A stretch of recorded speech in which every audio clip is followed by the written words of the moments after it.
สงครามมาในมาลีปางไหลครับพี่น้องมากินข้าวเจ้าหมดนะมากินส้มตำครับพี่น้องมาสร้างพ่อตำครับพี่น้องมากินข้าวเหนียวเจ้ากันดีมาทำครับพ่อ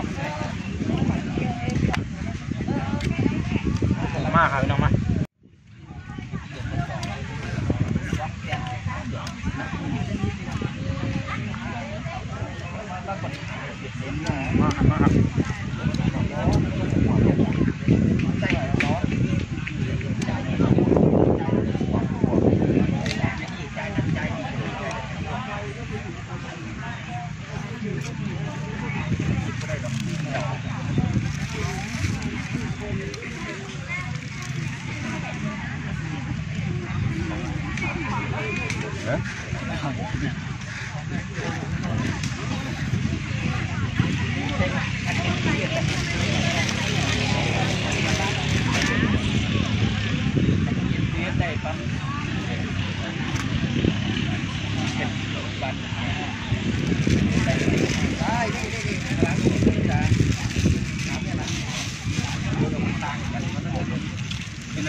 ทางนั้นนะ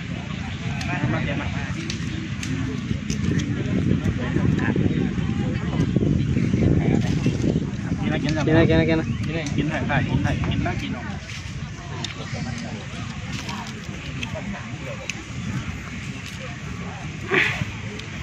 มากินข้าวเจ้ากันครับพี่น้องมาคนถ่ายวิวได้ไหม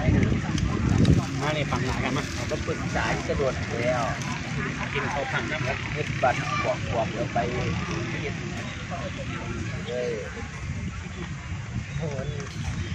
บัตรกวาดผมไปเครียดให้น้ำกวาดไปเพราะว่านี่คือคนทำธุรกิจ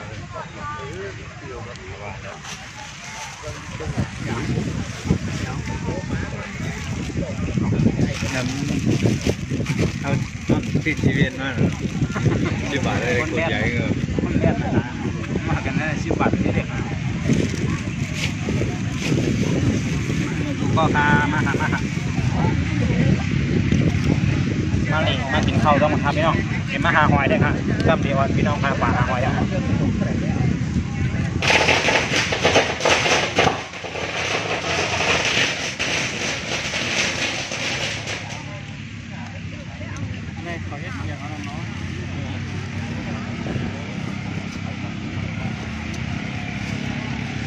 มากครับ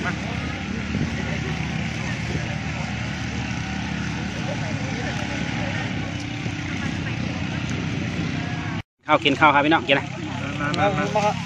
มาสูงก็มา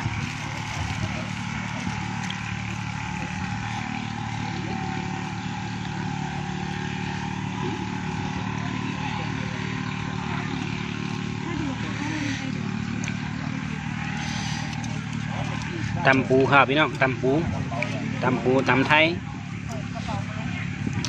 กุ้งโคคอบไหมปูโคคอบไหมคำหอมกินคำหอมนางโต้ท่านเนี่ย